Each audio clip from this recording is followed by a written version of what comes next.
यीशु का जन्म से 400 साल पहले का भारतवर्ष टुकड़ों में बटा हुआ देश, बहुत सारे राज्य आपस में लड़ते हुए। ऐसे ही समय में जन्म हुआ आचार्य चाणक्य का, और उसने ज़रूरत महसूस की एक शक्तिशाली केंद्रीय शासन का, भारत व्यापी एक शक्तिशाली साम्राज्य का।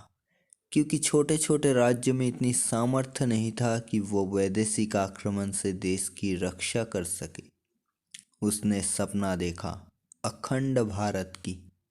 सन 321 बीसी पाटलिपुत्र में एक राज्य अभिषेक हुआ, एक 20 साल की युवक की, और उसने छोटे छोटे राज्य को जीतना शुरू किया। और जल्द ही पूर्व में बंगाल से पश्चिम में अफगानिस्तान और बलूचिस्तान तक, और उत्तर में कश्मीर से दक्षिण में दाक्षिणात्य मालभूमि तक अपना साम्राज्य फैला दिया। और ये युवक था सम्राट चंद्रगुप्त मौर्य, आचार्य चाणक्य का शिष्य और मौर्य साम्राज्य का प्रतिष्ठाता। चंद्रगुप्त के बाद उसके बेटे बिंदुसार ने भारत पर शासन किया, और उसके बाद मौर्य सम्राट बने चक्रवर्ती सम्राट अशोक, जिसने संपूर्ण भारत पर शासन किया। फिर समय के साथ मौर्य साम्राज्य का पतन हो गया। भारतवर्ष फिर से छोटे छोटे राज्य में टूट गया। मौर्य साम्राज्य के पतन के बाद समय आगे बढ़ते गए। करीब 500 वर्ष बीत गया। भारत में बहुत राज्य बने और नष्ट हुए। बहुत सारे राजवंश आए और चले गए, लेकिन कोई भी ऐसा शक्तिशाली साम्राज्य नहीं बने जो पूरा भारतवर्ष पे शासन कर सके। फिर समय 320 ख्रीष्टाब्द आया। श्रीगुप्त ने एक साम्राज्य की नींव रखी, गुप्त साम्राज्य। पाटलिपुत्र फिर से भारत की समता का केंद्र बन रहा था। श्रीगुप्त से घटोत्कच और प्रथम चंद्रगुप्त के हाथों से होते हुए गुप्त साम्राज्य के सत्ता समुद्रगुप्त तक पहुंचा, और समुद्रगुप्त ने भारत के अधिकांश हिस्से को जीतकर एक शक्तिशाली साम्राज्य की स्थापना की। समुद्रगुप्त इतिहास के कुछ गिने चुने सफल शक्तिशाली सम्राटों में से था। भारत के इतिहास में वो एक उज्जवल नक्षत्र है।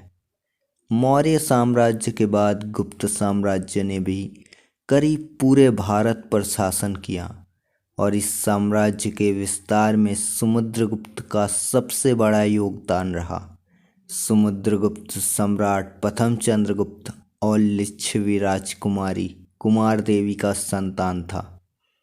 समुद्रगुप्त अपने पिता के सबसे बड़े बेटे तो नहीं थे, किंतु प्रथम चंद्रगुप्त ने उसके शौर्य और साहस देखकर अपनी उत्तराधिकारी घोषणा कर दिया था, जिससे सिंहासन के अन्य उत्तराधिकारी और आत्मीय नाराज थे। लेकिन समुद्रगुप्त सारे विरोधियों को पराजित करके सिंहासन पर बैठा, और सिंहासन पर बैठकर ही उसने राज्य विजय शुरू किया। समुद्रगुप्त ने समग्र उत्तर भारत को अपनी प्रत्यक्ष शासन में ले आया, और फिर उन्होंने दाक्षिणात्य अभियान किया और दक्षिण के बहुत राजाओं को पराजित किया। यहाँ तक कि सिंहल के राजा भी उन्हें कर देना स्वीकार किया और उनका आधिपत्य मान लिया। समुद्रगुप्त भारत के श्रेष्ठ सामरिक शासकों में गिना जाता था, किंतु वो सिर्फ एक श्रेष्ठ योद्धा ही नहीं था, वो संगीत प्रेमी भी था।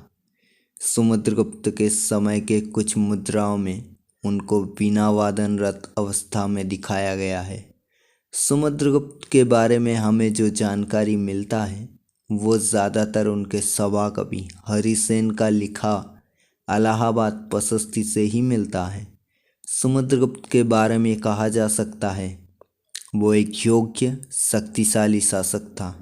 उनके समय में ही गुप्त साम्राज्य का सर्वोच्च विस्तार हुआ था।